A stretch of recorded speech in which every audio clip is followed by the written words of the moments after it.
जो शुरू होता है वह समाप्त भी होता है। कृष्ण जैसे अनूठे पुरुषों के वचन भी अंत पर आ जाते हैं। उनके द्वारा भी जिन शब्दों का उच्चार होता है वे भी पानी पर खींची गई लकीरें सिद्ध होते हैं। कृष्ण भी उसे नहीं बोल पाते जो कभी समाप्त ना होगा।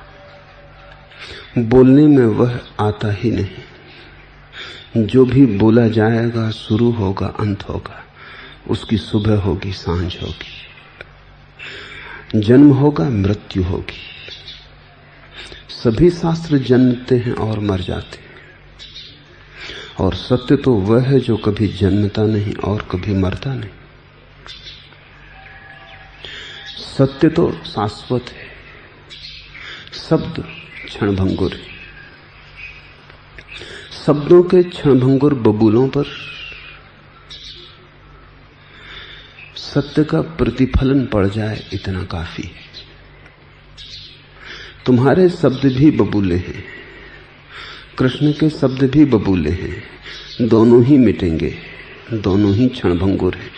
फर्क इतना है कि तुम्हारे शब्द पर सत्य की कोई प्रतिछाया नहीं पड़ती,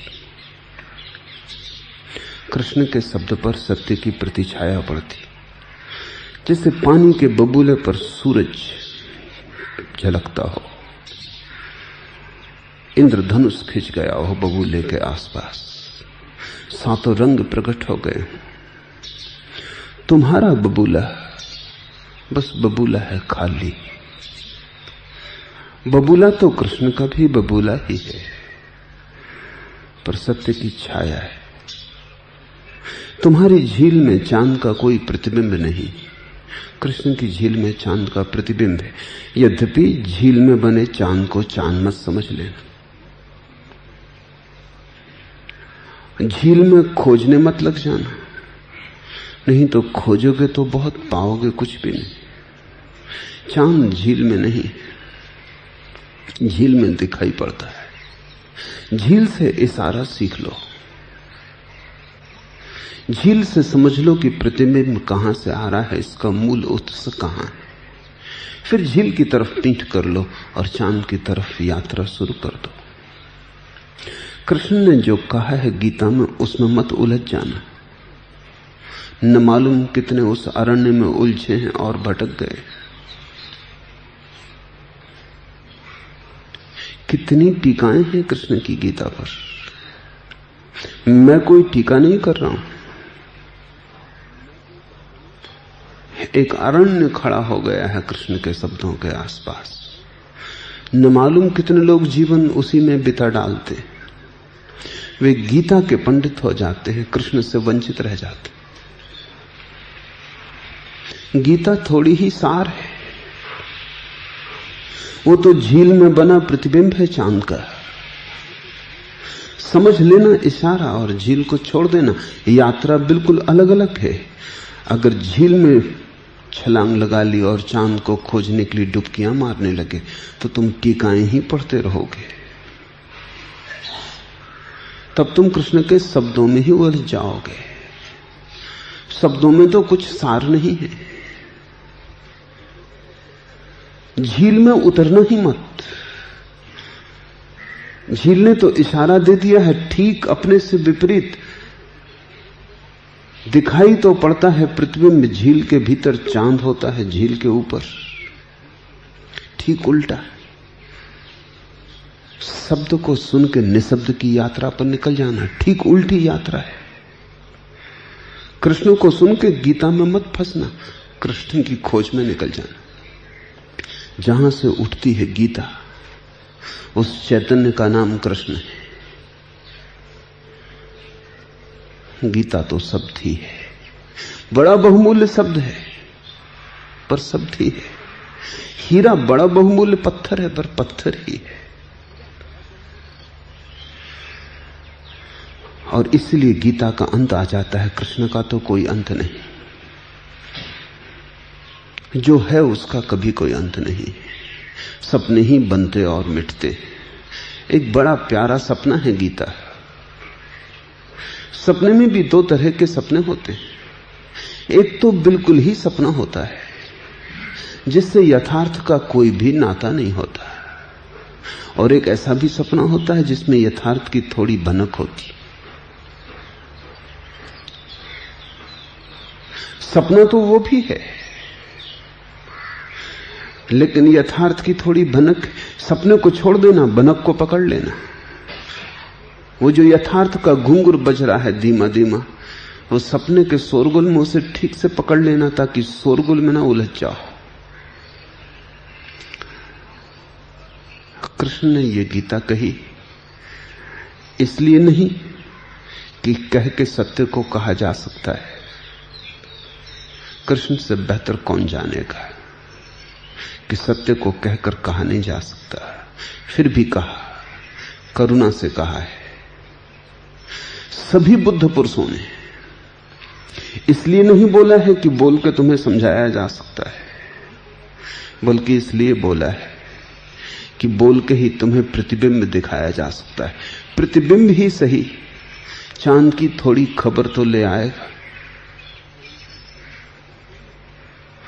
शायद प्रतिबिंब से प्रेम पैदा हो जाए और तुम असली की तलाश करने लगो, असली की खोज करने लगो, असली की पूछताछ शुरू कर दो।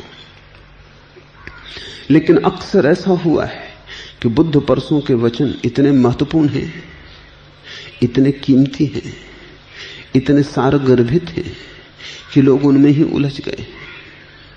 फिर सदियां बीत जाती हैं, लोग शास्त्रों का बोझ बढ़ाए चले जाते और बात ही उल्टी हो गई। कहा किसी और कारण से था, कहने के लिए ना कहा था, न कहने की तरफ इशारा उठाया था। शब्द से भी तुम्हारे भीतर निशब्द को जगाने की चेष्टा है। बोलकर भी बुद्ध पुरुष चाहते हैं कि तुम न बोलने की कला सीख लो। तो पहली बात, कृष्ण की गीता तक का अंत आ जाता है तो तुम्हारे गीतों का तो कहना ही क्या, वे अंत आ जाएंगे। और जिसका अंत ही आ जाना है उसमें क्या उलझना। उसमें जितने उलझे उतना ही समय गंवाया, उतना ही जीवन व्यर्थ खोया। खोजो उसे जिसका कोई अंत नहीं आता।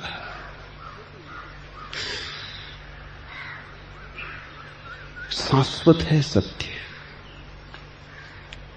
सत्य को भी जो जान लेते हैं वे भी समय की धार में उस सत्य को वैसा ही नहीं ला सकते जैसा वो अपने में है। समय की धार में लाते ही प्रतिबिंब बन जाता है समय दर्पण।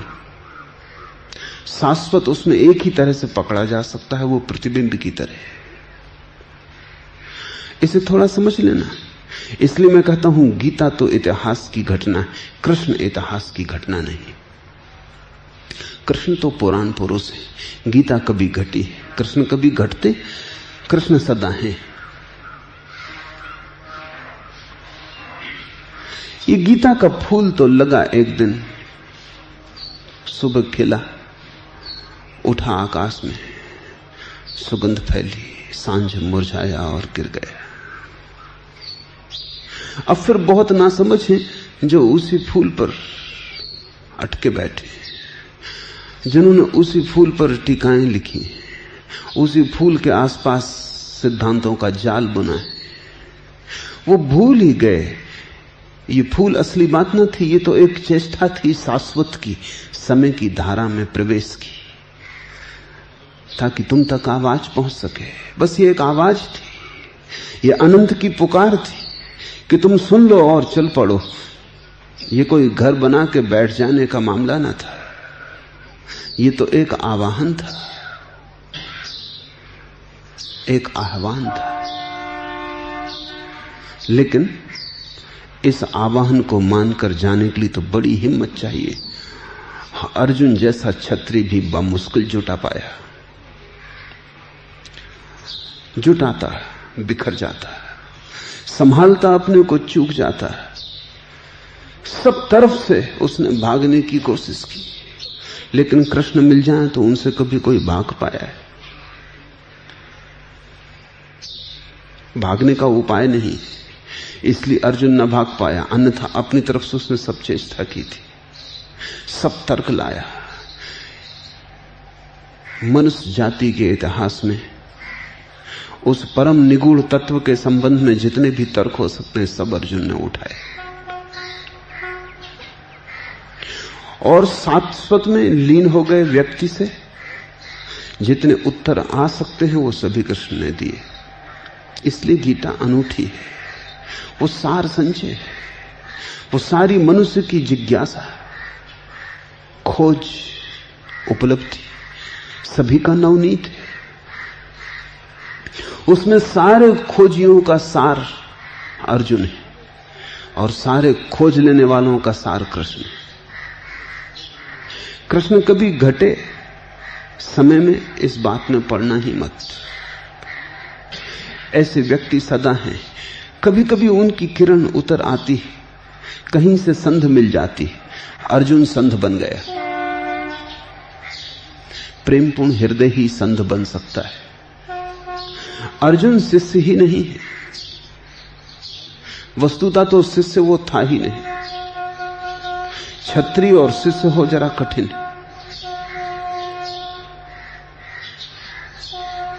वो एक ही भाषा जानता है, मित्र की या शत्रु की, और कोई भाषा नहीं जानता। या तो तुम उसके मित्र हो या उसके शत्रु हो। उसका गणित सीधा साफ है, जो मित्र नहीं वो शत्रु है।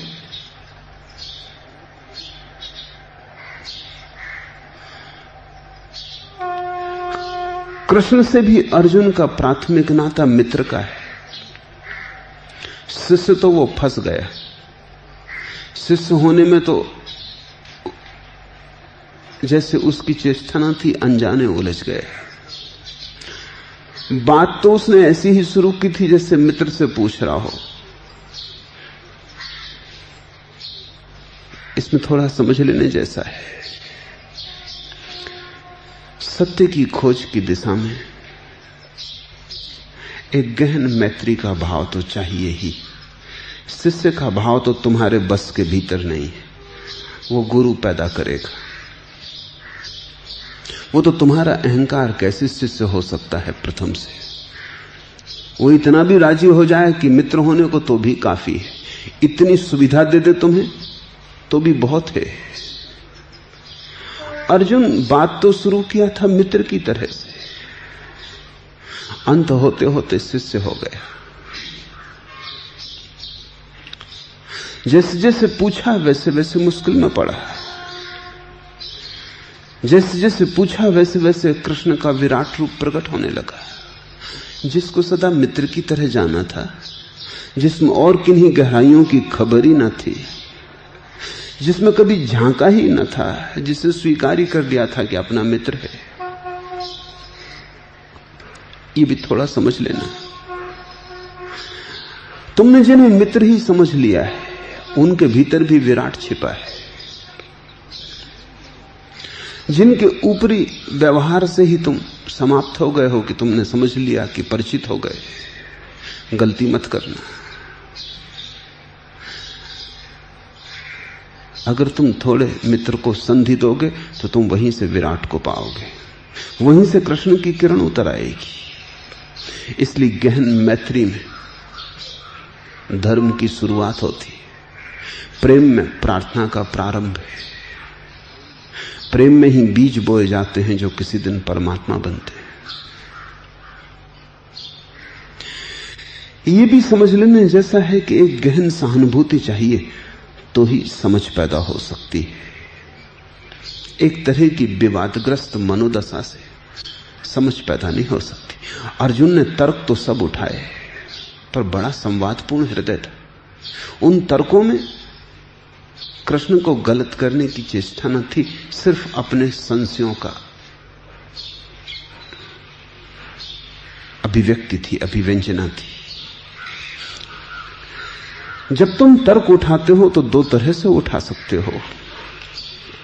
एक तो कि दूसरे को गलत करने की चेष्टा हो, तब तुमने शत्रुता खड़ी कर ली, संवाद बिखर गया, गीता पैदा ना हो सकेगी। गीत कहीं पैदा होता है जहां संवाद ही पैदा ना हो सके।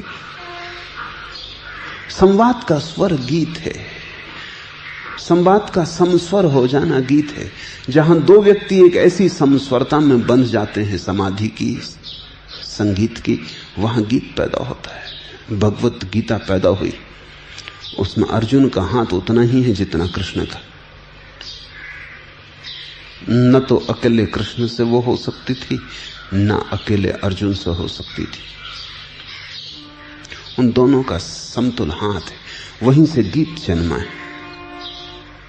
अगर विवाद की दृष्टि हो तो जिज्ञासा सुंदर नहीं रह जाती, कुरूप हो जाती। जिज्ञासा जिज्ञासा ही नहीं रह जाती, एक तरह की शत्रुता हो जाती।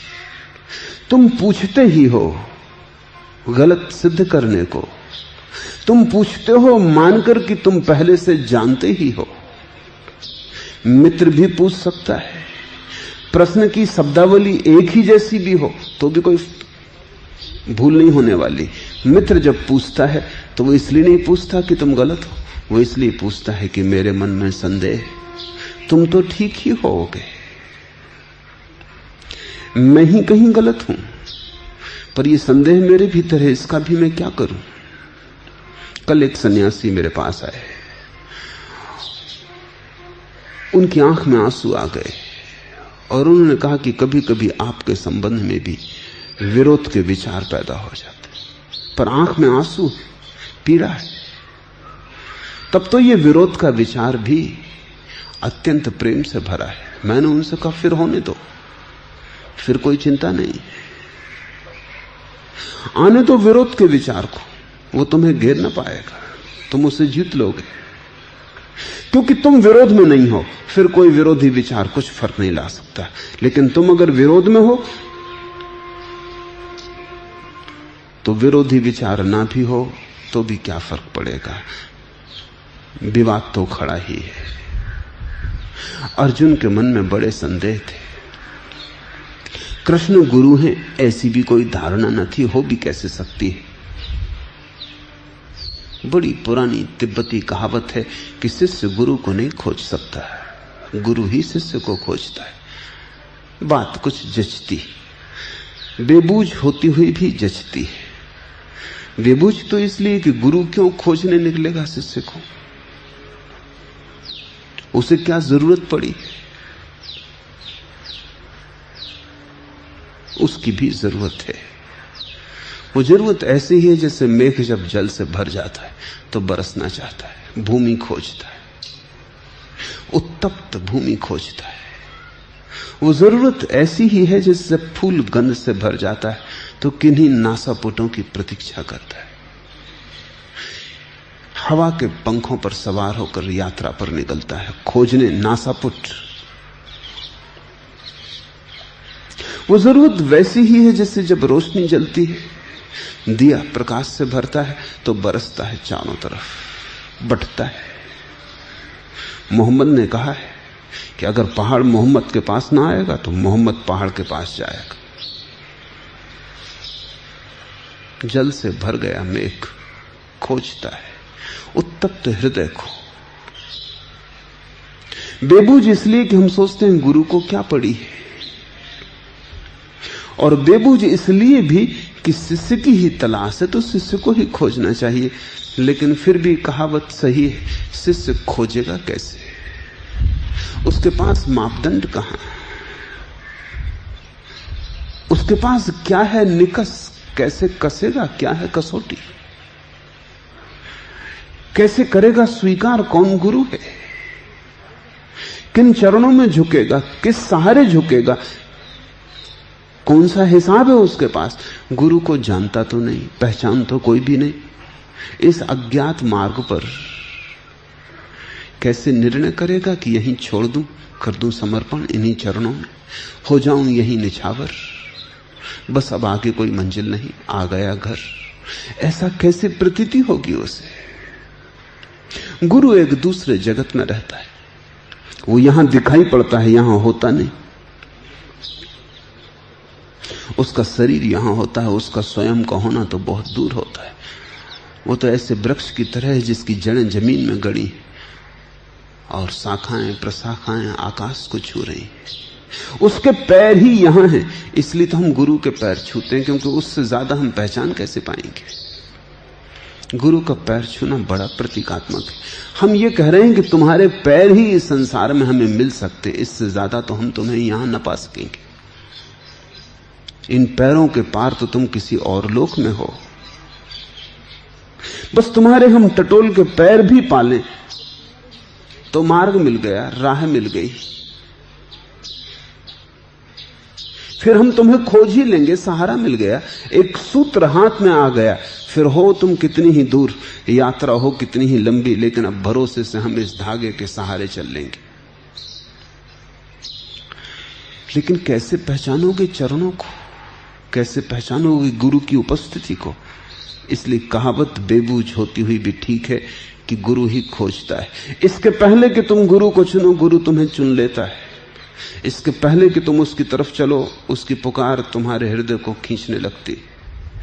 इसके पहले कि तुम होश से भरो कि तुम बुला लिए गए हो, तुम आ चुके होते हो।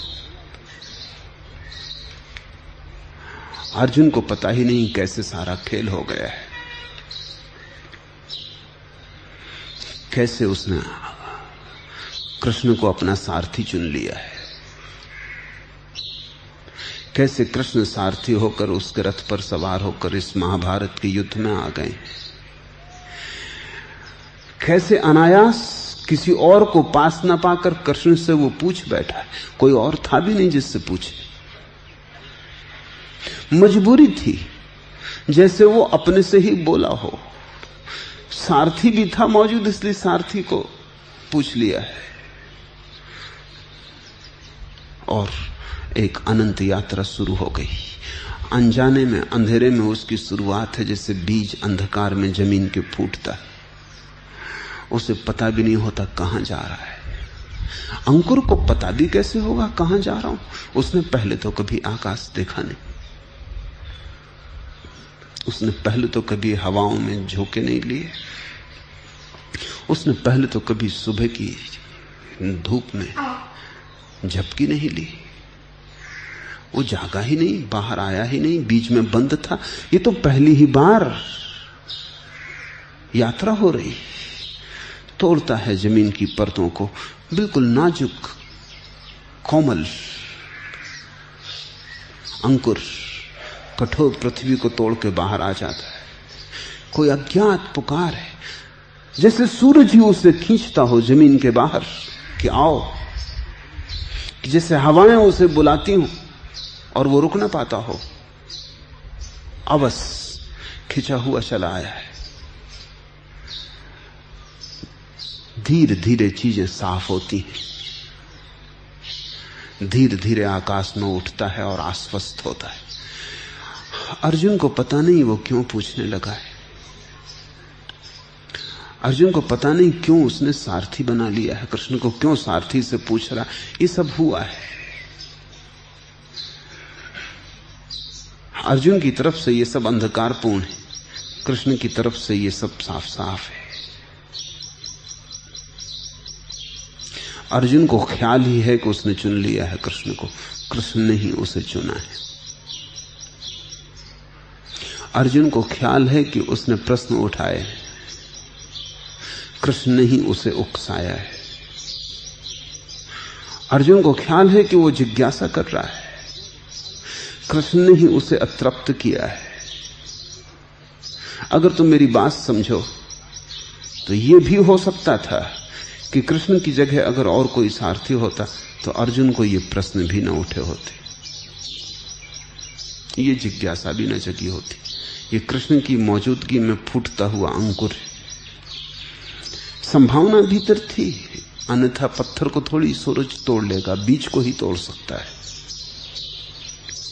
भीतर संभावना थी, इसलिए कृष्ण की पुकार सुनी जा सकी। लेकिन अर्जुन के जो कदम हैं प्राथमिक, वो बिल्कुल अज्ञात में। तुम भी मेरे पास चले आए हो, तुम्हारे पहले कदम बिल्कुल अंधकारपूर्ण। अनेक व्यक्ति मेरे पास आके कहते हैं कि हम क्यों आ गए, हमें कुछ पता नहीं, हम यहां क्यों हैं, किस लिए यहां हम आपके पास रुक गए हैं, कुछ पता नहीं। कभी कभी वो घबरा भी जाते हैं कि यहां क्या कर रहे हैं, कोई दूर स्वीडन से आया है, डेनमार्क से आया है, उसे कभी सपना भी नहीं हो सकता था पूना का। पूना है भी कहीं, इससे भी कोई उसका लेना देना न था। और तब अचानक किसी दिन उसे ये बात यहां भी पकड़ लेती कि मैं यहां क्या कर रहा हूं, 6 महीने हो गए आए हुए, घर से पुकार आ रही है वापस लौट आओ। किसी के पत्नी है, बच्चे हैं, किसी के पिता हैं, मां है, मैं यहां क्या कर रहा हूं। मेरे पास लोग आके बार बार कहते कि आप हमें बताएं हम यहां क्या कर रहे हैं, हम यहां क्यों हैं। उनकी बात ठीक है, प्राथमिक क्षण अंधकार में ही है उनके लिए। मैं जानता हूं वो यहां क्यों है, वे नहीं जानते। गुरु ही खोज लेता है। जीसस ने कहा है जैसे मछुआ जाल फेंकता है पानी में, मछलियों को पकड़ लेता है, ऐसा ही एक जाल है जो बड़ा अदृश्य है और चैतन्य के सागर में फेंका जाता है। और जब अर्जुन जैसी कोई मछली फंस जाती तो गीता का जन्म होता है। अर्जुन कोई छोटी मोटी मछली नहीं है, बड़ा बहुमूल्य व्यक्ति है, बड़ी मूल्यवान संभावनाएं हैं, बड़ा उसका भविष्य है। धीरे धीरे एक एक उत्तर कृष्ण का उसके भीतर और अनेक प्रश्नों को उठाता गया। लेकिन यह संवाद है, वो विवाद नहीं कर रहा है, वो कृष्ण को गलत सिद्ध नहीं करना चाहता है। बहुत गहरे में तो वो यही चाहता है कि कृष्ण ही सही हो और मैं गलत हूं। लेकिन करूं क्या, मजबूरी है, प्रश्न उठते हैं, संदेह है, संशय है, तो कहूंगा ना तो क्या करूंगा, कहना ही पड़ेगा। वो बड़ी दुविधा में है। हृदय प्रेम करना चाहता है, मस्तिष्क संदेह उठाता है। हृदय चाहता है हटाओ सब संदेह, डूब जाओ इस गहरी मैत्री में, लेकिन मन संदेह उठाए चला जाता है। मन के संदेह हल करने ही होंगे, मन को निरस्त करना ही होगा, मन की शंकाएं काटनी ही होंगी। लेकिन अर्जुन का हृदय मन के साथ नहीं खड़ा है, इसलिए हल हो सका। अगर अर्जुन का हृदय भी मन के साथ खड़ा हो फिर कोई हल नहीं है, फिर कोई समाधान नहीं है, फिर तुम हल करना ही नहीं चाहते। इस बात को तुम अपने भीतर ठीक से पहचान लेना, क्योंकि मुझे क्या लेना देना कृष्ण से और अर्जुन से। सवाल मेरे और तुम्हारे होने का है। ये सब तो मेरे लिए बहाने हैं, जिनके बहाने मैं तुमसे कुछ कह रहा हूं। तुम अपने भीतर गौर से देख लेना। अगर तुम पाओ कि तुम मुझे गलत सिद्ध करना चाहते हो, ये तुम्हारे हृदय में है, तो तुम व्यर्थ ही अपना समय खराब कर रहे हो। अगर तुम चाहते हो कि अंततः मैं सही सिद्ध हो जाऊं और तुम गलत हो जाओ, फिर भी तुम्हारा मन संदेह उठा रहा है, फिर कोई अड़चन नहीं, फिर तुम उठाए जाओ, सब संदेह काटे जा सकेंगे। लेकिन अगर तुम्हारा हृदय ही उनसे जुड़ा हो तो तुम्हारे विपरीत मैं तुम्हें मुक्त ना कर पाऊंगा। हां, तुम मुक्त होना चाहो तो कितनी ही बाधाएं हैं सब काट डाली जाएंगी, कोई बाधा ना बन सकेगी। तुम होना ही ना चाहो तो फिर कोई उपाय नहीं, फिर मेरे दिए हुए सब उपाय भी नई जंजीरें बन जाएंगे, तुम उनसे भी बंधोगे, छूटोगे नहीं। आ गया ये आखिरी अध्याय कृष्ण की जिज्ञासा का, अर्जुन की जिज्ञासा का, कृष्ण के समाधानों का। इस आखिरी अध्याय का नाम है मोक्ष संन्यास योग। भारत के लिए मोक्ष अंतिम बात है, वो 18वां अध्याय है, उसके पार फिर कुछ नहीं। दुनिया में कहीं भी मोक्ष आखिरी बात नहीं। दुनिया में मनुष्य की चैतन्य की इतनी गहराई से खोज ही नहीं हुई। भारत ने 4 पुरुषार्थ कहे हैं, अर्थ, धर्म, काम, मोक्ष।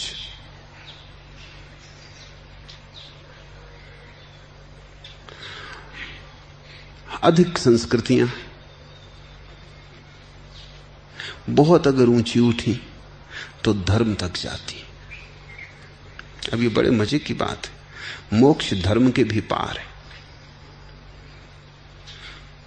मुक्त तो कोई तभी होता है जब धर्म भी छूट जाता है। वो आखिरी बंधन है, बड़ा प्रीतिकर, बड़ा मधुर,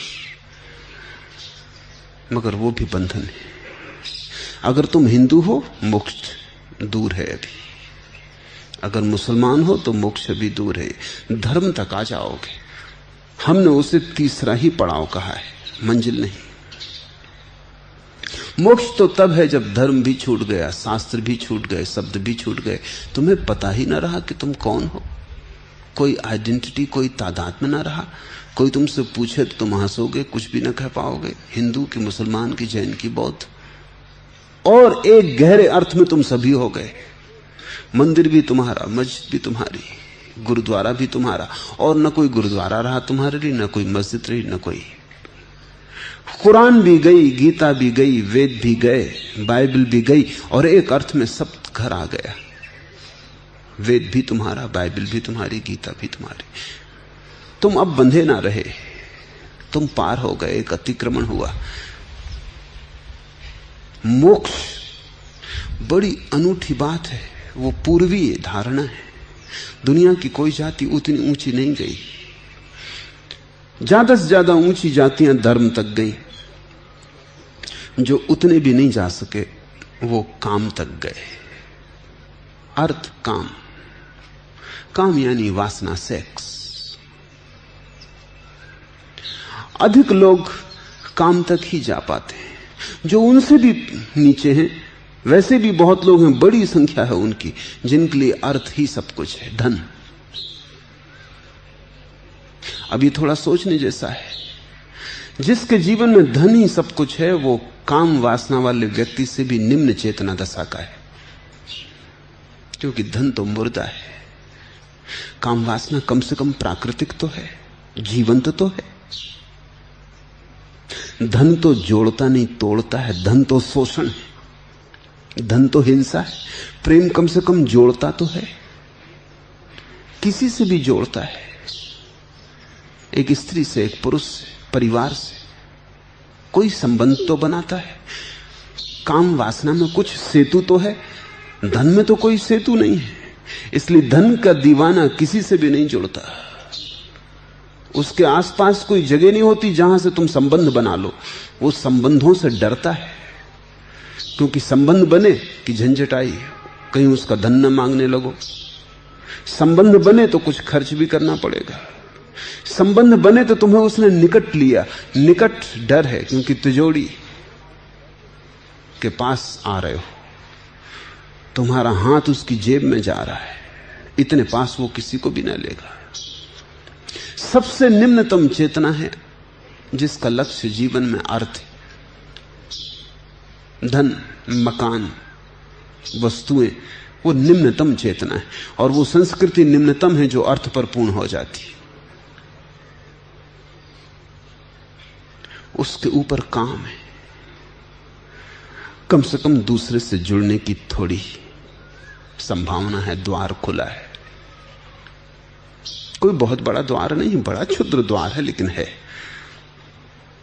कोई बहुत विराट द्वार नहीं, संकीर्ण है। उसमें से घसीट के आना और जाना भी कष्टपूर्ण है। और उससे दूसरे से तुम जुड़ते भी हो और नहीं भी जुड़ते, क्योंकि जिससे भी तुम्हारा काम वासना का संबंध है, उससे गहरा संबंध हो ही नहीं पाता। ये बड़े मजे की बात है। अगर तुम पति हो और तुम्हारी पत्नी से तुम्हारा केवल काम वासना का संबंध है, तो संबंध ही नहीं है, नाम मात्र को है। एक ने दूसरे के हृदय को जाना नहीं, पहचाना नहीं। एक ने दूसरे के जीवन में न तो कोई गहराई छुई, एक ने दूसरे की गहराई को पुकारा ही नहीं। बस शरीर के ऊपर परिधि पर थोड़ा सा मिलन है, और वो भी मिलन क्षणभंगुर है। फिर फासला है, फिर मिलन है, फिर फासला है। मिलना और बिछुड़ना, मिलना और बिछुड़ना, और बिछुड़ना 24 घंटे है, मिलना क्षण भर को है। इसलिए कोई बड़ा संबंध नहीं है। और जिससे भी तुम्हारा काम वासना का संबंध है, उससे तुम्हारा संघर्ष जारी रहेगा, द्वंद्व जारी रहेगा, विरोध जारी रहेगा। क्योंकि तुम्हें भीतर गहराई में ऐसा लगता ही रहेगा कि मैं निर्भर हूं, अपनी वासना की तृप्ति पर निर्भर हूं। इसलिए पति पत्नियों से लड़ते ही रहेंगे, पत्नियां पतियों से लड़ती ही रहेंगी। जब तक उनके बीच से काम वासना तिरोहित ना हो जाए तब तक संघर्ष जारी रहेगा। जब तक पति पत्नी उस जगह ना आ जाएं जहां उनके भीतर तीसरा चरण उठ जाए धर्म का, तब तक कलह जारी रहेगी। तब तक उन दोनों के बीच शांति का राज्य स्थापित नहीं हो सकता। और ऐसा संबंध भी क्या जो सिर्फ कलह का संबंध है। तो माना रुपए पैसे के बीच अगर तुलना करनी हो, अगर मुझसे कोई पूछे कि काम वासना या धन की दौड़, तो मैं कहूंगा काम वासना। कम से कम थोड़े तो बाहर आओगे, बहुत सुंदर रूप से ना आओगे, मगर आओगे तो मुख्य द्वार से ना आओगे, सरकते हुए किसी सेंध लगा के आओगे, दीवार में आओगे तो ठीक है, चलो इतना ही सही। जुड़ोगे तो जुड़ना कोई गहरा ना होगा, परिधि परिधि का मिलन होगा, हृदय हृदय से फासले पर रहेंगे, पर चलो कुछ शुरुआत तो हुई। जो संस्कृतियां अर्थ और काम दो पर ही समाप्त हो जाती हैं, वही अधार्मिक संस्कृतियां हैं। फिर तीसरा है द्वार धर्म का।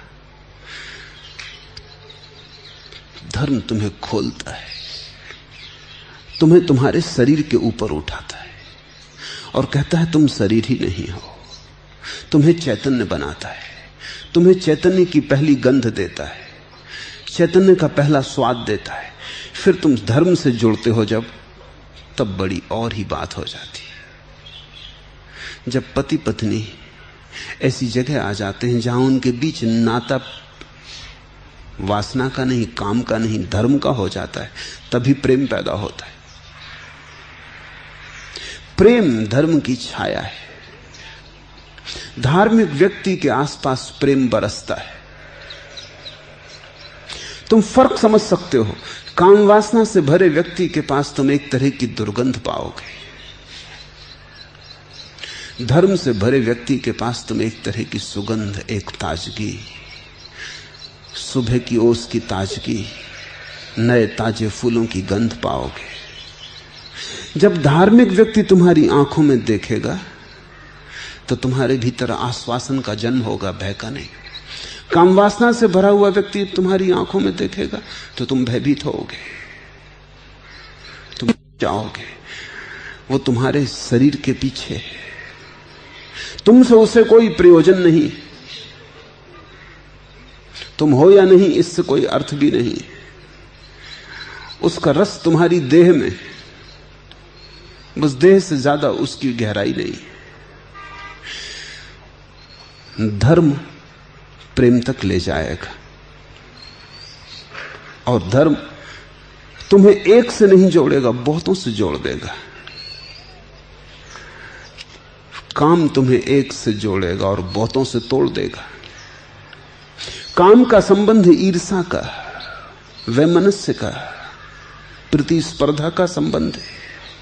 तुम्हारी पत्नी 24 घंटे डरी रहेगी कि तुम किसी और स्त्री की तरफ तो नहीं देख रहे। तुम्हारा पति सदा भयभीत रहेगा कि पत्नी किसी और पुरुष में उत्सुक तो नहीं है। वो बड़ा संकीर्ण है और ओछा है। इतनी संकीर्णता में हृदय का कमल खिल ही नहीं सकता। फिर एक धर्म का जगत है, वहां तुम्हारे जीवन में प्रतिस्पर्धा गिरती है, ईर्ष्या गिरती है, परिग्रह गिरता है। तुम धीरे धीरे शांति की तरफ उत्सुक होते हो, मौन की तरफ उत्सुक होते हो, मंदिर की तरफ तुम्हारी यात्रा शुरू होती। धर्म के जगत में मंदिर, मस्जिद, गुरुद्वारे, पूजा गृह महत्वपूर्ण हो जाते। गीता, कुरान, बाइबल महत्वपूर्ण हो जाते। सत्संग, सद्वचनों का सुनना, सज्जनों का साथ रस देने लगता है। एक नई ही वीणा बजने लगती है। तुम पहली दफे अनुभव करते हो कि पदार्थ पदार्थ ही नहीं है, इसमें परमात्मा छिपा है। कण कण में तुम्हें उसकी प्रतीति की थोड़ी सी झलकें आनी शुरू हो जाती। कभी कभी अचानक वातायन खुल जाता है और तुम पाते हो कि लोग साधारण नहीं है, असाधारण है। यहां प्रत्येक वस्तु में, वो कितनी ही साधारण हो, बड़ी असाधारण गरिमा छिपी है। प्रत्येक वस्तु एक आभा से मंडित हो जाती है, एक गरिमा व्याप्त हो जाती है। ये जगत तुम्हें ऐसा नहीं लगता कि तुम किसी अजनबी जगह हो, ये तुम्हारा घर है। विरोध छूटता है, संघर्ष मिटता है, सहयोग शुरू होता है। धार्मिक व्यक्ति के जीवन का स्वर सहयोग है। उसकी भाषा संघर्ष की नहीं रह जाती। कुछ संस्कृतियां धर्म तक जाती हैं, लेकिन पूर्व वहां नहीं रुकता। वो कहता है अभी एक कदम और वो है मोक्ष। मोक्ष का अर्थ है अब तुम इससे भी मुक्त हो जाओ। मोक्ष बड़ी अनूठी धारणा है, क्योंकि सहयोग का भी मतलब है कि कहीं ना कहीं संघर्ष की धुन मौजूद होगी, नहीं तो सहयोग किससे, किस बात का। मित्रता का अर्थ यह है कि कुछ शत्रुता शेष होगी, नहीं तो मित्रता की क्या जरूरत। प्रेम का अर्थ यह है कि घृणा कहीं छिपी होगी, मौजूद होगी, अन्यथा प्रेम का भी क्या सवाल। और तुम्हें कण कण में परमात्मा दिखाई पड़ता है, इससे बात साफ है कि अभी पदार्थ और परमात्मा दो हैं, एक नहीं हुए। अभी कण भी है और उसमें परमात्मा दिखाई पड़ रहा है। एक फकीर मेरे पास मेहमान थे कोई 5 वर्ष पहले। वो मुझसे कहने लगे मुझे तो कण कण में परमात्मा दिखाई पड़ता है। मैंने पूछा कि कण कण भी दिखाई पड़ता है और परमात्मा भी, दोनों? वो थोड़े चौंके। उन्होंने कहा कि दिखाई तो दोनों ही पड़ते हैं। तो फिर मैंने कहा परमात्मा भी पूरा नहीं हुआ, नहीं तो कण खो ही जाएगा। मोक्ष की दशा में परमात्मा ही है। फिर ऐसा नहीं है कि दिखाई पड़ता है वृक्ष में, वृक्ष है ही नहीं, परमात्मा ही है। वृक्ष परमात्मा का एक रूप है। परमात्मा कहीं छिपा है ऐसा नहीं, परमात्मा प्रकट है। धर्म के जगत में परमात्मा छिपा है, अब प्रकट है। प्रतीति होती, थोड़ी झलकें आती हैं, थोड़ा ख्याल आना शुरू होता है, चेतना जग रही है। धर्म का जगत ऐसे जैसे सुबह तुम बिस्तर पर पड़े हो, उठना चाहते हो, थोड़ी नींद टूट भी गई है, नहीं भी टूटी है, अलस आए हुए हो, सड़क पर कोई दूध बेच रहा है, आवाज सुनाई पड़ती है, पत्नी उठ गई और बर्तन साफ कर रही है और आवाज सुनाई पड़ती है, और बच्चा स्कूल नहीं जाना चाहता, रो रहा है और थोड़ा सा ख्याल आता है। ऐसा झलक आ रही, दुनिया जाग गई, उठो। धर्म अलसाई हुई दशा है, न तो आदमी सोया हुआ है, न अभी जागा हुआ है, मध्य में। मोक्ष परिपूर्ण जागृत चैतन्य का नाम है। मोक्ष शब्द का ही अर्थ है मुक्ति, जहां कोई परतंत्रता न रही। और इसे तुम ठीक से समझ लो, क्योंकि पूर्व में जिन्होंने बहुत गहन खोज की है, उन्होंने कहा जब तक दूसरा है तब तक परतंत्रता रहेगी। दूसरे की मौजूदगी ही परतंत्रता है। जब तक दो हैं तब तक अड़चन रहेगी। अद्वैत चाहिए, तभी स्वतंत्र हो पाओगे। जब स्वाही बचे और कुछ ना बचे, तभी स्वतंत्र हो पाओगे। जब तक दूसरा है तब तक दूसरा तुम्हारी सीमा बनाएगा। तुमने कभी ख्याल किया, तुम अकेले अपने बाथरूम में होते हो तब एक तरह की स्वतंत्रता होती। तुम मुस्कुराते हो, गीत गाते हो, गुनगुनाते हो। जिनको लाख समझाओ कि जरा गुनगुना दो लोगों के सामने, वो भी बाथरूम में बड़े मधुर गीत गाते हैं। दूसरे की मौजूदगी में परतंत्रता है। दूसरा मौजूद है तो तुम सिकुड़े। अगर तुमको पता चल जाए कि कोई चाबी के छेद से झांक रहा है, तो तुम वहां भी सिकुड़ जाओगे, वहां भी डर जाओगे, वहां भी तुम्हारी स्वतंत्रता छिन जाएगी। तुम परतंत्र हो गए। दूसरे की नजर आई कि तुम परतंत्र हुए। रास्ते पे तुम अकेले जा रहे, तुम्हारी चाल और होती, फिर अचानक कोई रास्ते पर निकल आया, तुम्हारी चाल तत्क्षण बदल जाती। तुम्हें होश नहीं है इसलिए तुम्हें पता नहीं चलता, लेकिन सब बदल जाता है। अकेले में तुम और ही होते हो, दूसरे के सामने तुम और ही हो जाते हो। एक नक तुम्हारा चेहरा झूठा हो जाता है। जिन्होंने खोजा उन्होंने पाया कि जब तक हम अकेले ही ना बचे तब तक कुछ पूरी स्वतंत्रता नहीं उपलब्ध हो सकती। मोक्ष का अर्थ है तुम डूब गए सर्व में और सर्व डूब गया तुम में।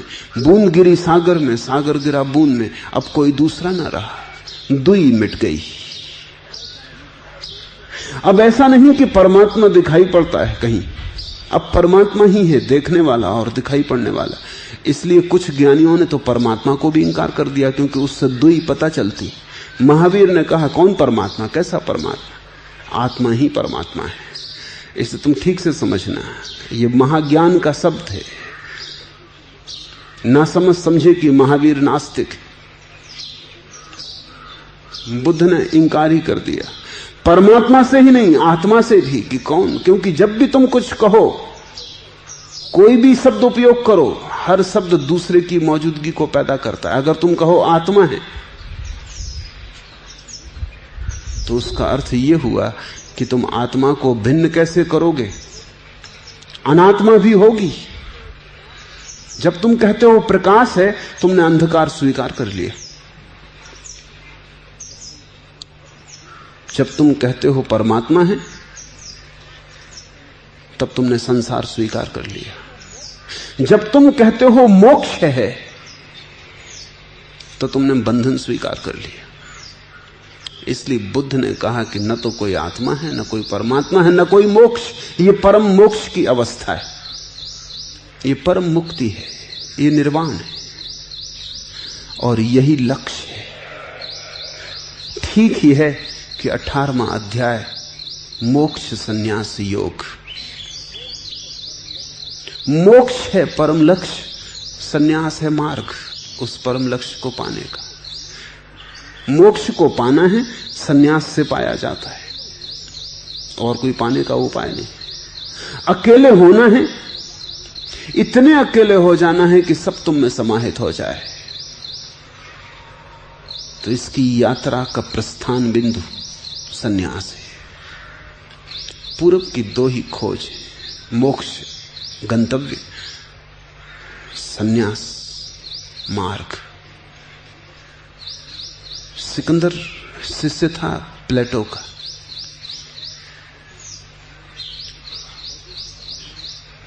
प्लेटो की धारणाएं धर्म तक पहुंच जाती, लेकिन मोक्ष की उसे भी कोई समझ नहीं। जब सिकंदर भारत आने लगा तो उसने कहा भारत से लौटते वक्त तुम बहुत चीजें लूट कर लाओगे, एक चीज मेरे लिए ले आना, एक सन्यासी ले आना। मैं एक सन्यासी को देखना चाहता हूं, ये सन्यास क्या है। ये अनूठा फूल भारत में ही खिला है, ये खिल ही नहीं सकता था दूसरी संस्कृति में, क्योंकि मोक्ष की धारणा ही न थी। तो सन्यास का सवाल कहां उठता है? जब मोक्ष का गंतव्य होता है सामने, तो फिर सन्यास का विज्ञान उठता है। अर्जुन आखिरी जिज्ञासा कर रहा है, उसके पार फिर कोई जिज्ञासा नहीं होती। वो आखिरी जिज्ञासा कर रहा है सन्यास की और मोक्ष की। इसे तुम समझो। अर्जुन बोला, हे महाबाहो, हे ऋषिकेश, हे वासुदेव, मैं सन्यास और त्याग के तत्व को पृथक पृथक जानना चाहता हूं। मुझे साफ साफ समझा दें, क्या है सन्यास और क्या है मोक्ष। ये आखिरी जिज्ञासा है, इसके पार कोई जिज्ञासा हो नहीं सकती। और जो पूछना था पूछ लिया, अब आखिरी बात पूछने को आ गई है। मुझे अलग अलग करके समझा दें, क्योंकि धारणाएं सन्यास की, मोक्ष की, त्याग की बड़ी सूक्ष्म है और बहुत नाजुक है, और ज्ञानियों ने बहुत तरह के वक्तव्य दिए, इसलिए बड़ी उलझन वहां भी है। पहले कहता है, हे महाबाहो, हे ऋषिकेश, हे वासुदेव। ये सिर्फ वो अपने हृदय की बात कह रहा है। हृदय थकता नहीं प्यारे को पुकारने से।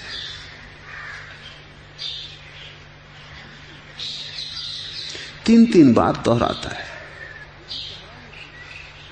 वो ये कह रहा है कि हृदय तो आश्वस्त है कि तुम जो कहोगे ठीक ही होगा, बुद्धि आश्वस्त नहीं।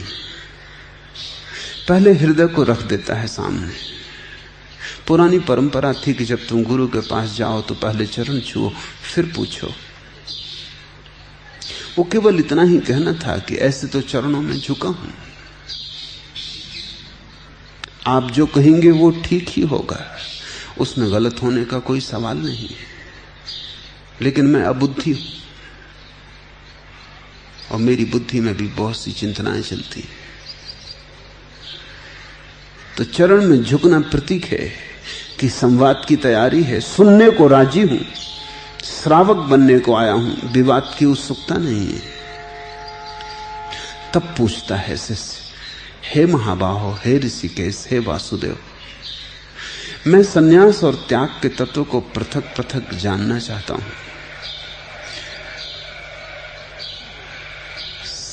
कृष्ण बोले, हे अर्जुन, कितने ही पंडित जन तो काम्य कर्मों के त्याग को सन्यास जानते हैं,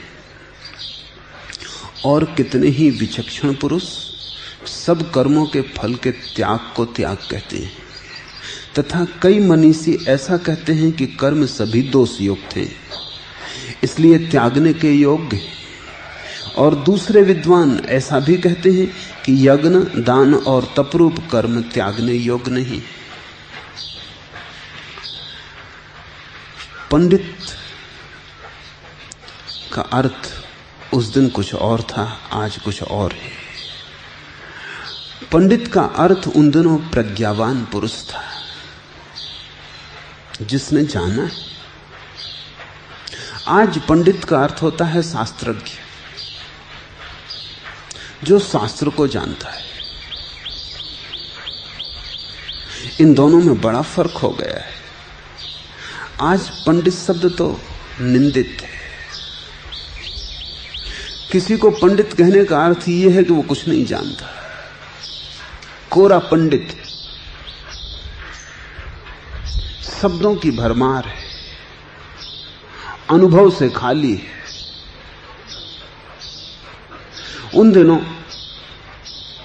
पंडित का अर्थ था जो प्रज्ञा को उपलब्ध हो गया है, जिसने अंतर ज्योति को जला लिया है। कृष्ण कहते हैं, हे अर्जुन, कितने ही पंडित जन, कितने ही प्रज्ञावान पुरुष काम्य कर्मों के त्याग को संन्यास जानते हैं। काम्य कर्म क्या है? अगर तुम गीता की टीकाएं पढ़ोगे तो काम्य कर्म के संबंध में गीता के टीकाकार जो कहते हैं वो बिल्कुल ही गलत कहते हैं।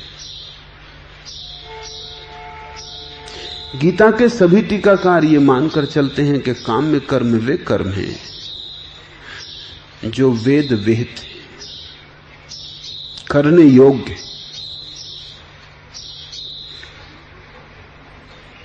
जिनको करना ही चाहिए। अगर ये बात ठीक हो, ये बात भी ठीक हो सकती है, क्योंकि प्रज्ञावान पुरुष सदा ही शास्त्र वेद से मुक्ति की तरफ ले जाना चाहते हैं। लेकिन ये बात मुझे ठीक नहीं मालूम पड़ती। मेरी दृष्टि में काम्य कर्मों के त्याग को संन्यास कहने का अर्थ ये नहीं हो सकता कि जो कर्म वेद विहित हैं उनका त्याग। काम्य कर्मों का त्याग एक ही अर्थ रख सकता है कि कर्म दो तरह के हैं, एक जो आवश्यक है और दूसरे जो काम में है। आवश्यक कर्म तो ऐसा है जैसे भूख लगेगी तो भोजन जुटाना पड़ेगा। कैसे तुम जुटाते हो इससे कोई फर्क नहीं पड़ता है। बुद्ध को भी जुटाना पड़ता है, वो भी भिक्षा के लिए गांव में निकलते हैं। ये तो जरूरत है, ये तो आवश्यकता है। प्यास लगेगी तो शरीर के लिए पानी देना पड़ेगा, न दोगे तो आत्महत्या का पाप लगेगा।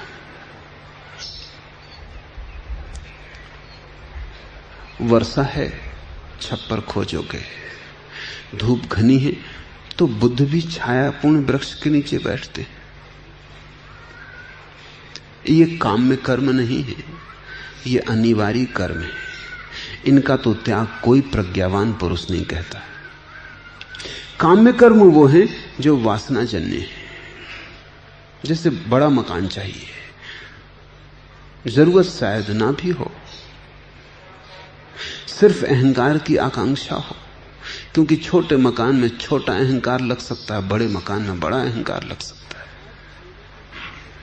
शायद सोने के लिए तो जितनी जगह तुम छोटे मकान में लेते हो उतनी ही बड़े मकान में लोगे, लेकिन बड़ा मकान चाहिए।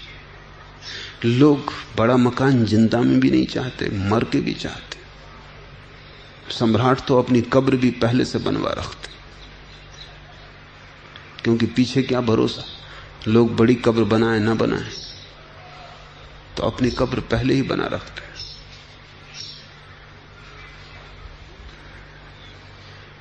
बड़ी बड़ी कब्रें बनाई गई हैं। आदमी मर के उतनी ही जगह लेता है जितना गरीब लेता है, उतना ही अमीर लेता है। अगर जिंदगी में भी काम में कर्म छूट जाएं तो तुम्हारी जरूरतें भी वही हैं जो गरीब की हैं। अमीर की भी वही है, गरीब की भी वही है। प्यास लगती है, पानी चाहिए, भूख लगती है, भोजन चाहिए। त्याग का अर्थ होगा, संन्यास का अर्थ होगा, जरूरत ही शेष रह जाए, गैर जरूरत हट जाए। जो गैर जरूरी है, जो किसी कामना के कारण पैदा हुआ है, जो किसी पागलपन से पैदा हुआ है, वो हट जाए। अगर तुम इसे ठीक से समझ लो तो तुम पाओगे जीवन बड़ा सरल हो जाता है। चाहिए ही कितना कम है। सुखी होने के लिए बहुत कम चाहिए, दुखी होने के लिए बहुत ज्यादा चाहिए।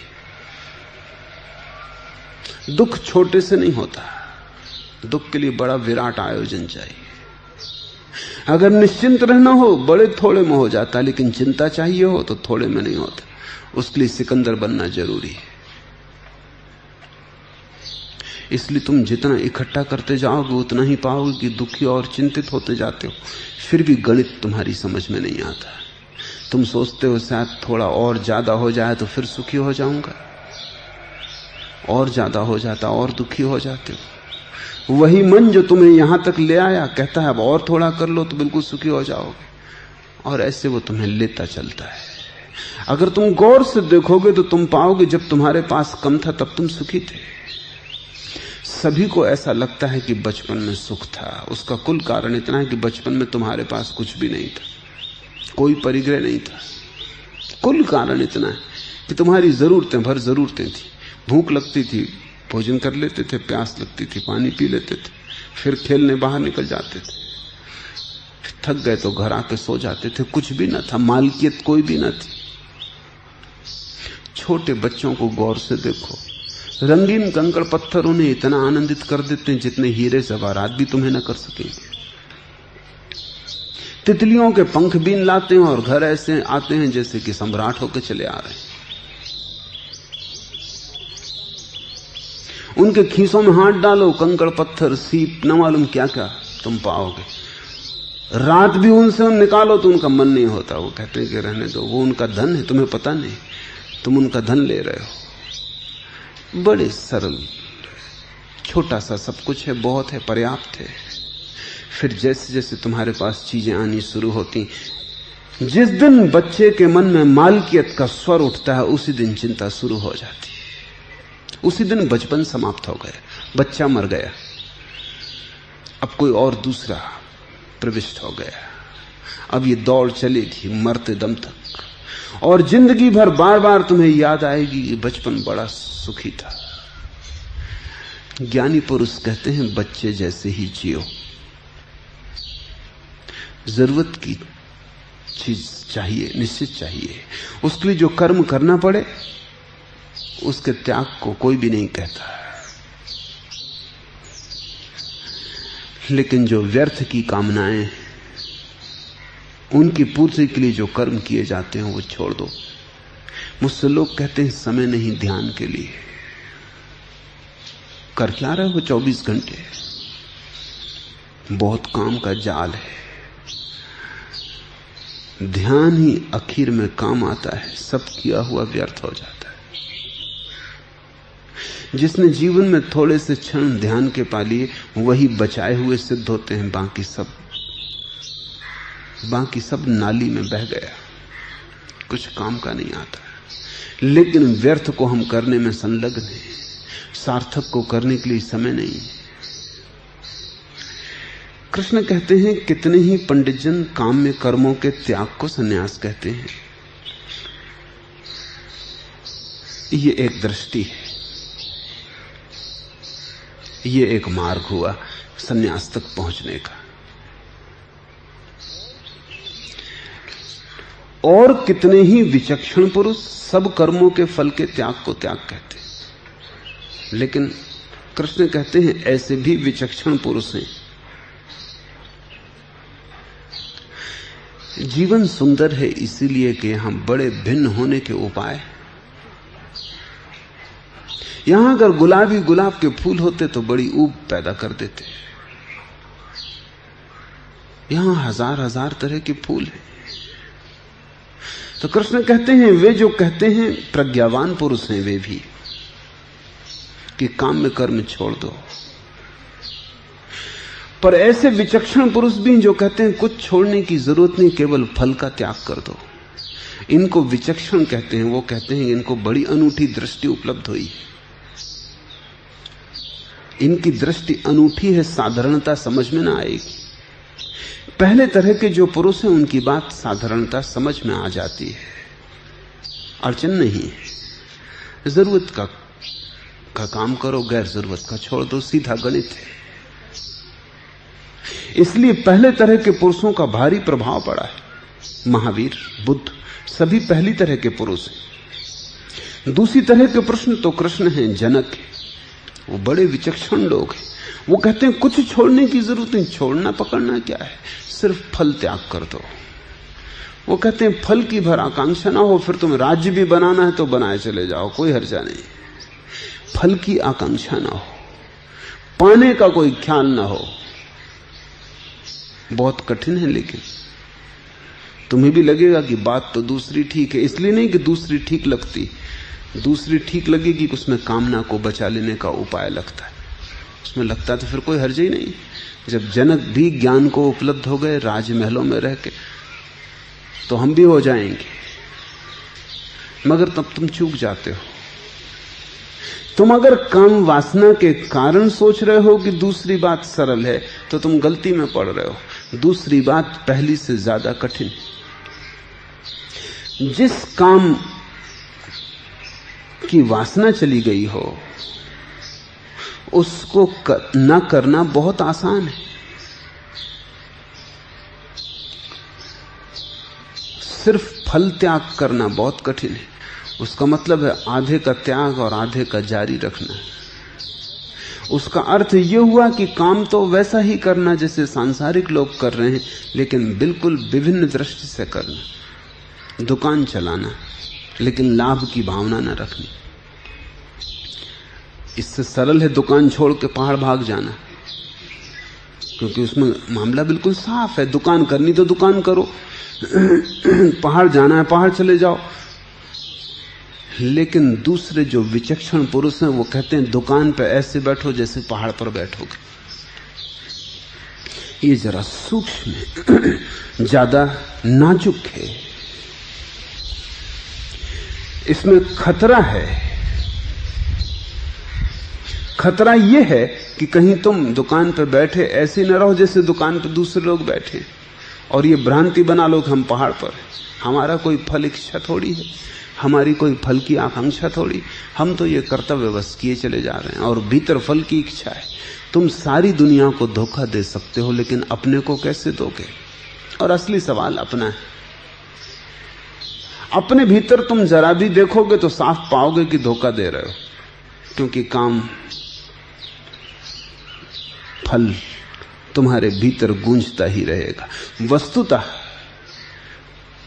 दुकान पर बैठे लोग दुकान पर बैठना नहीं चाहते, मजबूरी है, फल पाने के लिए बैठना पड़ता है। अगर उन्हें भी कोई मिल जाए कि दुकान पर ना बैठो, ये ताबीज ले लो, कोई सत्य साईं बाबा, इससे बिना कुछ किए फल की प्राप्ति होगी, तो वो भी पहाड़ जाने को तैयार है। कौन ना समझ दुकान पर बैठने का रस ले रहा है। लेकिन बिना दुकान पर बैठे फल नहीं मिलता है। बड़ा मकान बनाना वो नहीं बनता है, पहाड़ पर बैठने से नहीं बनेगा। इसलिए मजबूरी में वो काम में लगे। अगर तुम बाजार में इस तरह हो सको जैसे तुम एकांत में हो, तुम काम ऐसे कर सको जैसा कि फलाकांक्षी करता है बिना फलाकांक्षा के, तो तुमने बड़ी विचक्षण दृष्टि पाली।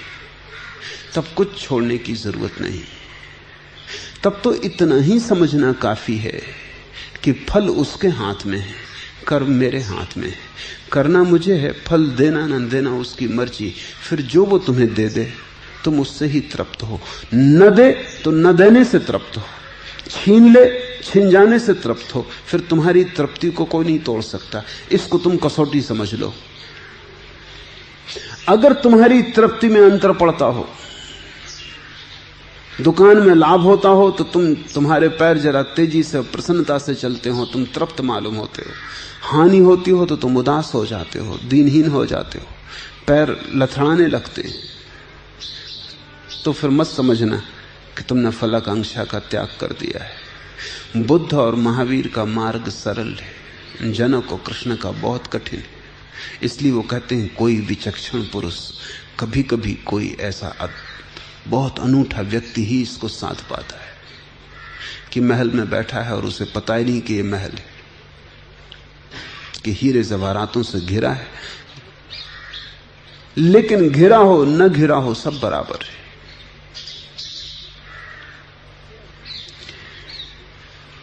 हे अर्जुन, कितने ही पंडितजन तो काम्य कर्मों के त्याग को संन्यास जानते हैं, और कितने ही विचक्षण पुरुष सब कर्मों के फल के त्याग को त्याग कहते हैं।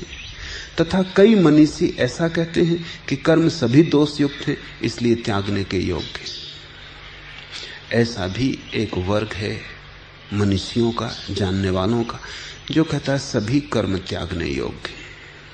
कर्म मात्र दोष युक्त है।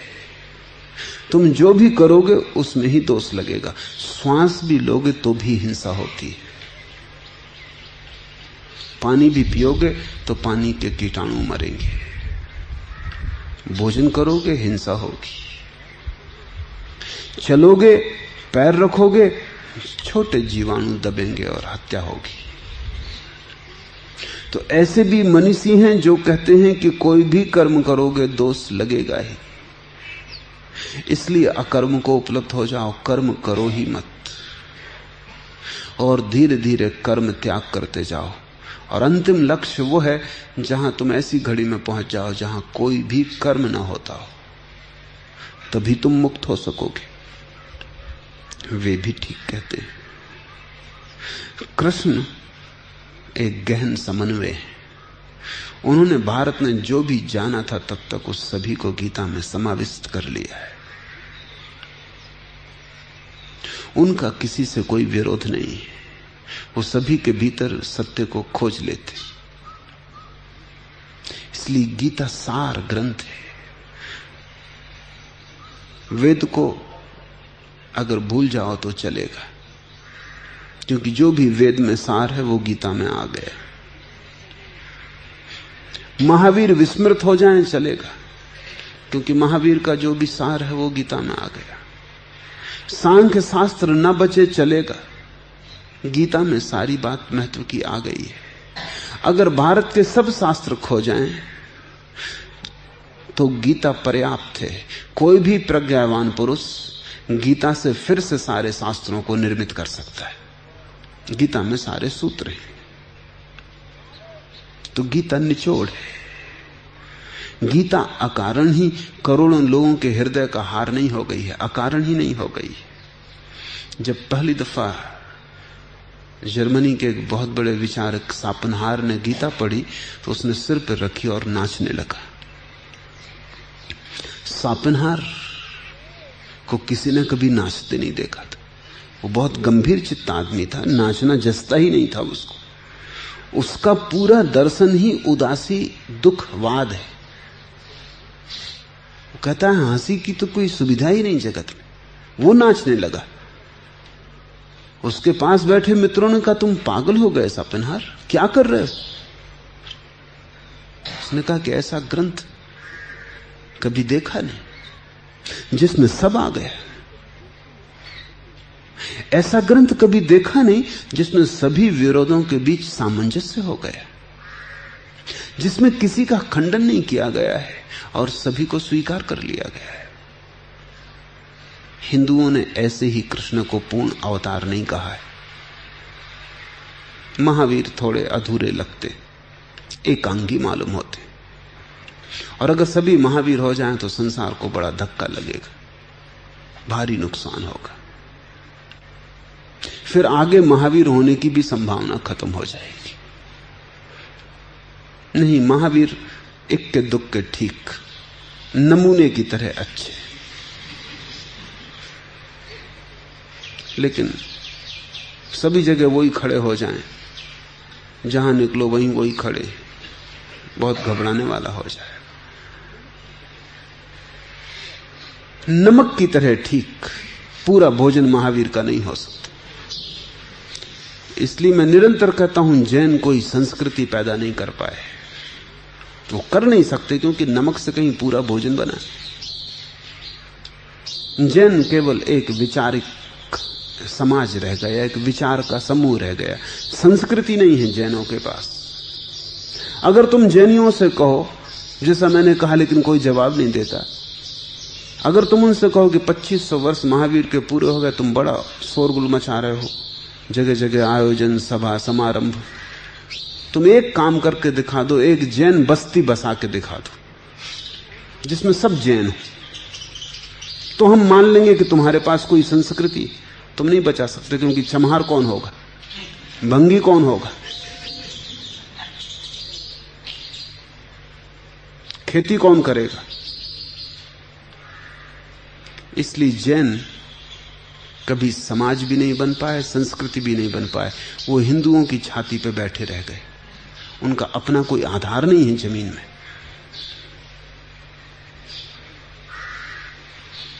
इसलिए जैन समाज को अलग कहने का कोई अर्थ ही नहीं। वो हिंदुओं का एक अंग है। उसको अर्थ कहने का तभी हो सकता है अलग, जब वो बता दे कि हम एक प्रयोग भी करके बता सकते हैं कि ये छोटी बस्ती 1000 लोगों की, इसमें सब जैन है। अगर तुम सब मिलके एक बस्ती भी नहीं बसा सकते तो तुम सर्वांग नहीं हो, अधूरे हो। पूरा नमक भोजन नहीं बन सकता। नमक बिल्कुल जरूरी है, उसके बिना भोजन बड़ा बेस्वाद हो जाएगा। तो कभी कभी इक्का दुक्का महावीर प्रीति करे, मगर उनका समूह नहीं, अन्यथा वो जान ले लेंगे। इसलिए महावीर अधूरे हैं।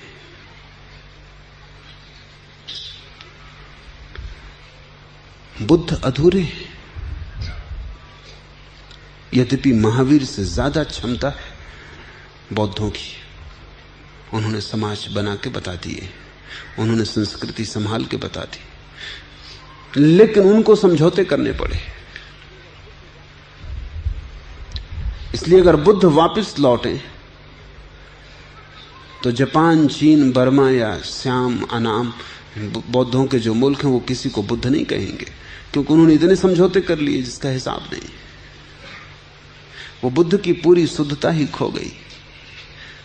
बुद्ध ने खुद ही कहा है कि मेरा धर्म 500 साल से ज्यादा नहीं चलेगा। क्या कारण होगा? जब तुम बहुत शुद्ध बात कहोगे तो ज्यादा देर नहीं टिक सकती इस अशुद्ध दुनिया में। 500 साल भी टिक जाए तो बहुत, वो भी आशा है। मेरे देखे तो जब तक बुद्ध रहते हैं तभी तक बुद्धत्व टिकता है, उससे ज्यादा नहीं टिक सकता है, क्योंकि वो बात ही इतनी शुद्ध है, उसमें जड़ें नहीं है जमीन में प्रवेश करने की। वो आकाश में मंडराता हुआ बादल है, वो ज्यादा देर नहीं टिक सकता, कभी कभार आएगा चला जाएगा। कृष्ण संपूर्ण है, कृष्ण पूरी सीढ़ी, बुद्ध महावीर बस सीढ़ी का आखिरी हिस्सा है, अधर में लटके हुए, उनका दूसरा हिस्सा जमीन से नहीं टिका है। वो शुद्ध है, अशुद्धि से बहुत भयभीत है। कृष्ण समाहित कर लेते हैं सभी को, अशुद्धि को भी, और मेरे माने वही शुद्धि वास्तविक है जो अशुद्धि को भी समाहित कर लेती हो, नहीं तो शुद्धि ही क्या।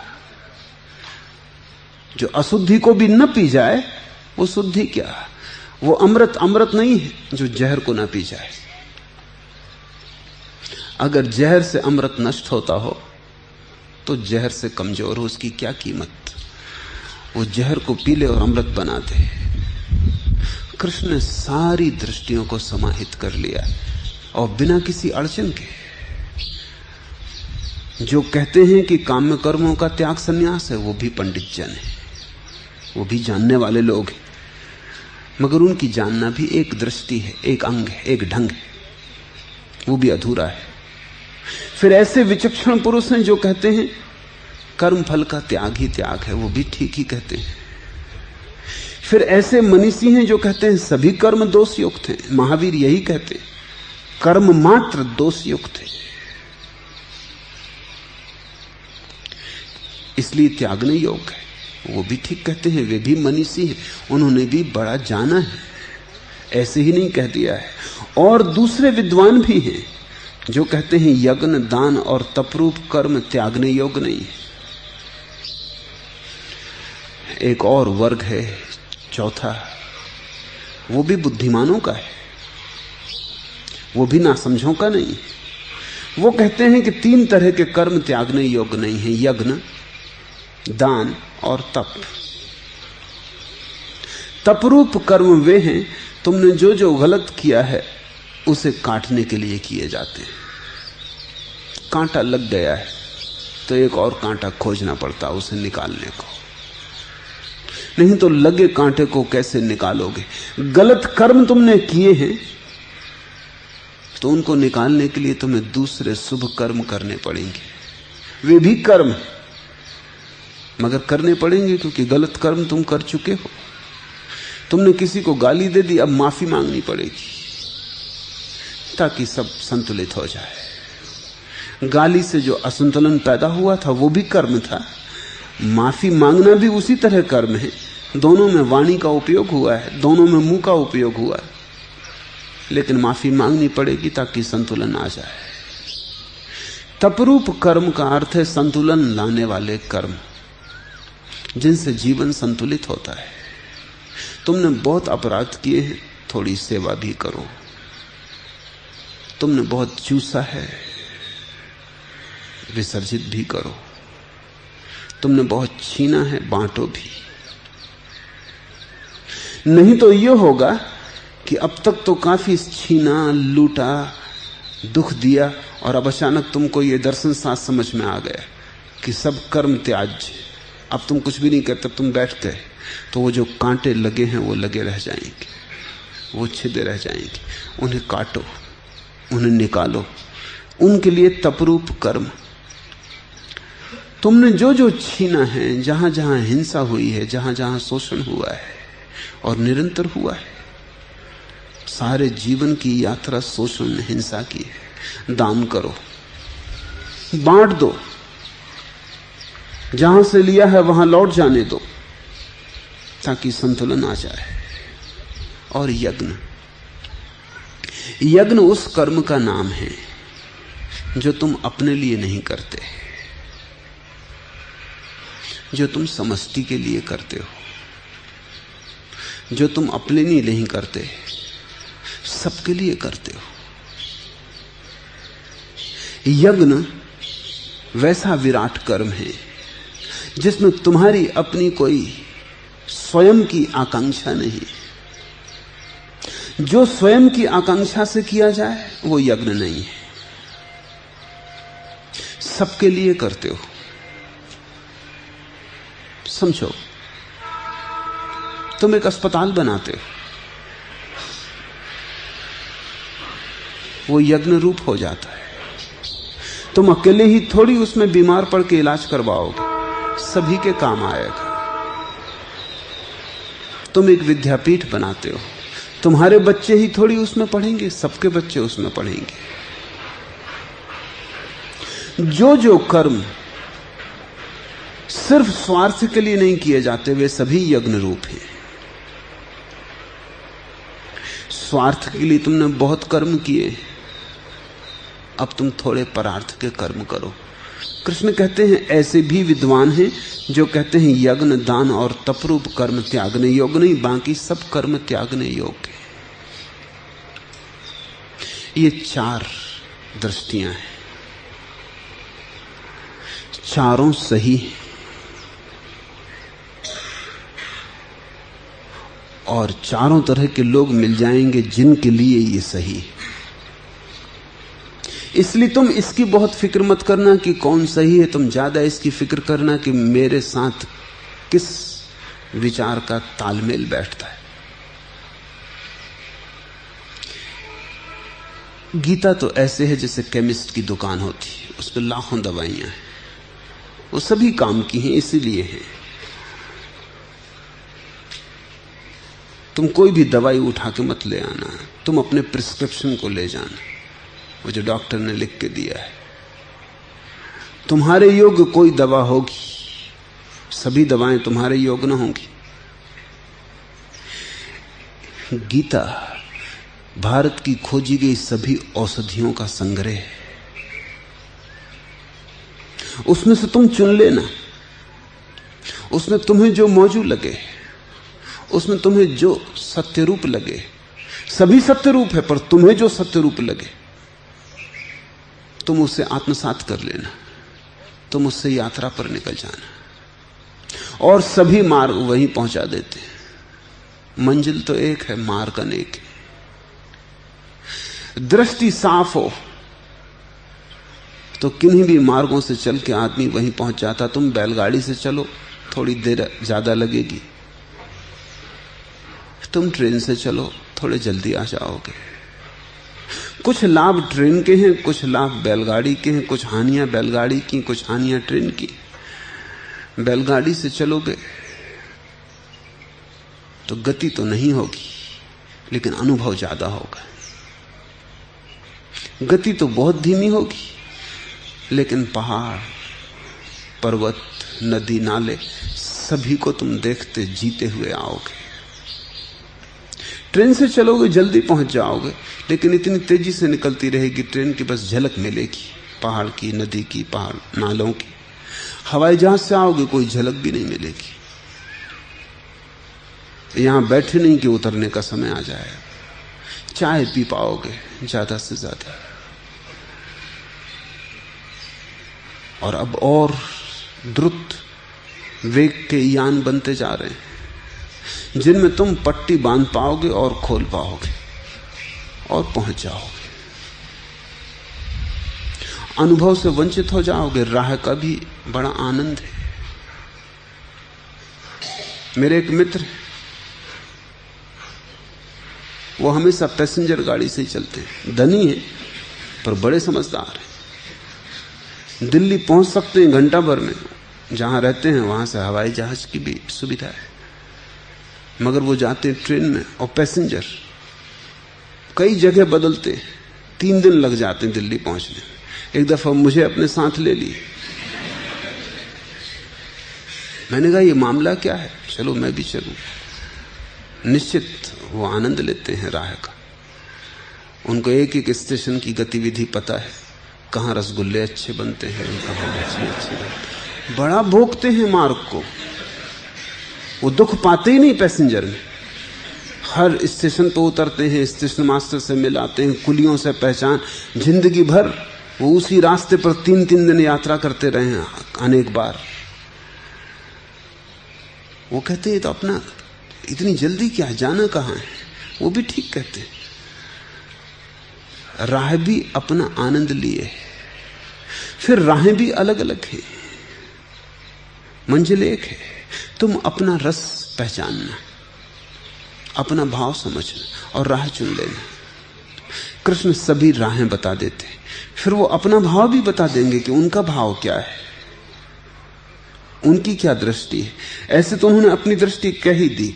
जैसे ही उन्होंने कहा कि कुछ विचक्षण पुरुष, वहीं उन्होंने अपना रस भी बता दिया। जब उन्होंने कहा कि कुछ विचक्षण पुरुष, कुछ अद्भुत पुरुष, बस वहीं उन्होंने चुनाव भी कर दिया। बाकी को कहा पंडित हैं, ज्ञानी हैं, समझदार हैं, विद्वान हैं, पर एक को कहा विचक्षण, अनूठी दृष्टि वाले लोग। वहीं उन्होंने अपना झुकाव दिखा दिया। कृष्ण स्वयं ही वो विचक्षण दृष्टि वाले पुरुष हैं। अगर उनकी बात तुम्हें जज जाए तो बड़ी अनूठी है, क्योंकि कुछ छोड़ना नहीं पड़ता और सब छूट जाता है, कुछ करना नहीं पड़ता और सब हो जाता है। सार में उस विचक्षण दृष्टि की बात इतनी ही है कि तुम परमात्मा के उपकरण हो जाते हो, निमित्त मात्र। वो कराता है, तुम करते हो, वो देता है, तुम लेते हो, वो छीनता है, तुम छिन जाने देते हो, तुम बीच से हट जाते हो। तुम कहते हो जो तेरी मर्जी, बाजार में रखेगा, बाजार में रहेंगे, मगर वहां भी तेरा ही आनंद तूने ही रखा है, और तुझसे हम ज्यादा समझदार नहीं। पहाड़ भेज देगा, पहाड़ चले जाएंगे। तू जहां